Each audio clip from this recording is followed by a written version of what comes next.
En introduction, j'indiquais que le tableau, c'est probablement un des composants les plus complexes à date plutôt, en raison du fait que il permet d'intégrer en son sein la plupart des composants individuels. On vient de le voir, surtout si le type de la colonne est un type texte. Si vous faites slash, vous voyez que il est capable d'accepter liste de vérification et liste à puce, liste numérotée, date, tout ça, tout ça, tout ça, tout ça. Mais c'est également un composant complexe parce qu'il vient avec des fonctionnalités qui lui sont vraiment propres. Et l'une d'entre elles, ce sont les agrégations. Alors, si vous avez un peu travaillé avec Excel, et même avec Word, beaucoup de gens ne le savent pas, mais même avec Word, vous êtes capable de faire des calculs et autres là. Mais si vous avez travaillé avec Excel, vous savez que les tableaux sont très souvent utilisés pour générer des formules, etc. Alors, Microsoft Loop, du moins pour le moment, ne va pas aussi loin, mais les tableaux peuvent quand même permettre une certaine forme de calcul. La grosse différence ici, c'est que vous n'êtes pas tout à fait maître des opérations que vous pouvez demander à Microsoft Loop de faire de manière traditionnelle, de manière classique. Donc, ce qu'on va faire ici, c'est voir quelles sont les opérations qui sont permises et comment vous pouvez les utiliser. Alors, c'est le phénomène d'agrégation. L'agrégation, c'est tout simplement la compilation des données qui sont quelque part, ok? Dans notre cas, ce seront les données qui seront consignées au sein d'une colonne en particulier. Alors, ces agrégations, vous ne pouvez pas tout à fait les commander. En tout cas, en l'état actuel des choses, Microsoft Loop ne le permet pas.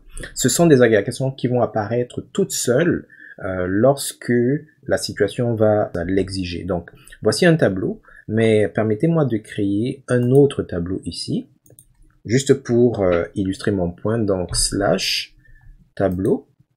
Alors je crée un tableau classique, et là je remplis des choses, et vous allez vous rendre compte que pour ce tableau-ci, j'ai pas d'agrégation. Alors les agrégations, j'aurais dû commencer par là. Les agrégations en général vont apparaître au bas du tableau, et ces agrégations vont effectuer différents types de regroupements en suivant le type de contenu. Alors vous pouvez constater que pour ce tableau-ci, pour le moment, je n'ai pas une zone agrégation. C'est pas moi qui décide de la faire apparaître, elle apparaît automatiquement. Si par contre, je rajoute une nouvelle colonne ici, et que cette colonne, je lui attribue le type, par exemple, nombre, pour l'instant il n'y a rien, mais à partir du moment où je mets une valeur, par exemple 32, vous voyez que la zone d'agrégation apparaît et ce qu'il faut comprendre ici, c'est que il est en train de calculer la somme de tout ce que cette colonne-ci va comporter comme valeur.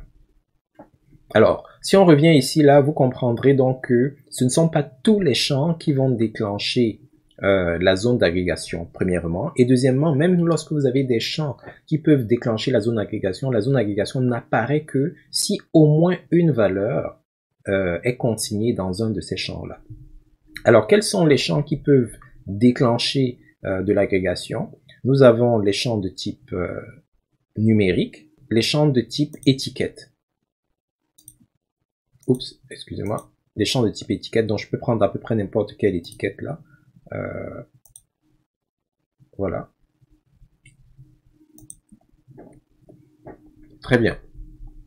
Et la manière dont ça fonctionne, c'est que pour les champs de type numérique, vous avez la possibilité de faire différents types d'agrégation. Par défaut, c'est la somme qu'il va vous permettre de faire, mais si c'est pas la somme qui vous intéresse, vous pouvez prendre plutôt la moyenne, et là il va faire la moyenne des valeurs qui sont là, ou alors il peut faire le compte, ça veut dire il va énumérer le nombre d'éléments le nombre d'éléments qui sont là. Donc là c'est un peu particulier.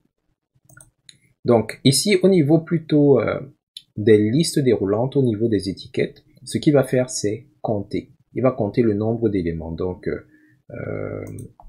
ce serait peut-être plus intéressant ici.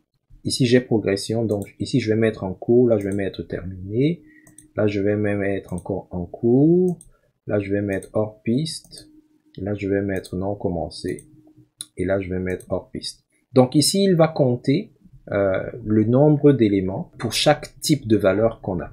Donc ce qu'on doit comprendre c'est que en cours, et les jeux de couleurs sont très intéressants ici, en cours c'est jaune ou or, vous voyez que en cours il y a 2, terminé, il y en a un.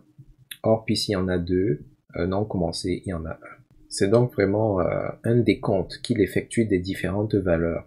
Alors, le décompte est un peu différent dans les colonnes de type nombre.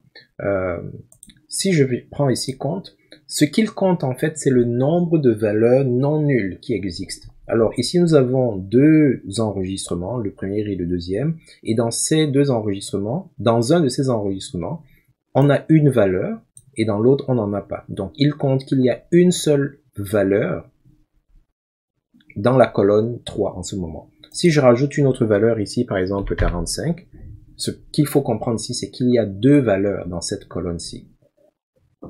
Si j'efface, ça revient à 1. Donc, compte, c'est le nombre de valeurs numériques que la colonne comporte. Bon, somme, c'est la somme, moyenne, c'est la moyenne, etc. Et pour tout ce qui est liste, ce sera un décompte. Tout simplement de chacun des éléments faisant partie de la liste. Alors, pour le moment, les autres types de colonnes ne génèrent pas des calculs. Donc, la colonne vote, non, elle n'en génère pas. La colonne de type date n'en génère pas. Et la colonne de type personne, je pense pas qu'elle en génère. Hein. Ah bah si, la colonne de type personne en génère également.